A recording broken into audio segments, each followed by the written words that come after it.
రుద్రాక్ష అంటే కేవలం ఒక గింజ కాదు, అది స్వయంగా పరమశివుని కృపకు ప్రతీకగా పురాణాలు చెబుతున్నాయి. పురాణాల ప్రకారం శివుని కన్నీటి బిందువుల నుంచే రుద్రాక్షలు పుట్టాయని చెబుతారు. భక్తితో ధరించినప్పుడు ఇవి మనసుకు ప్రశాంతతను, ధ్యానానికి ఏకాగ్రతను ఇస్తాయి. అయితే చాలా మందికి తెలియని విషయం ఏమిటంటే రుద్రాక్షలు కూడా తమ శక్తిని కోల్పోతాయి. శుద్ధి లేకుండా, నియమాలు పాటించకుండా ధరించడం వల్ల దాని ప్రభావం తగ్గిపోతుంది. మాంసాహారం, మద్యపానం, అసభ్య ప్రవర్తన వంటి అలవాట్లు రుద్రాక్ష పవిత్రను దెబ్బతీస్తాయి. అలాగే శౌచాలయం వంటి అపవిత్ర ప్రదేశాలకు తీసుకెళ్లడం, పగిలిపోయిన లేదా చీలిన రుద్రాక్షను ధరించడం కూడా అనుకూలం కాదు.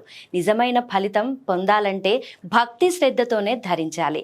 ప్రతిరోజు స్వచ్ఛమైన నీటితో శుభ్రపరిచి ఓం నమః శివాయ మంత్రంతో జపం చేస్తే దాని శక్తి మరింత పెరుగుతుంది. ఫ్యాషన్ కోసం కాకుండా ఆత్మశుద్ధి కోసం ధరించినప్పుడే రుద్రాక్ష తన అసలైన మహిమను చూపిస్తుంది.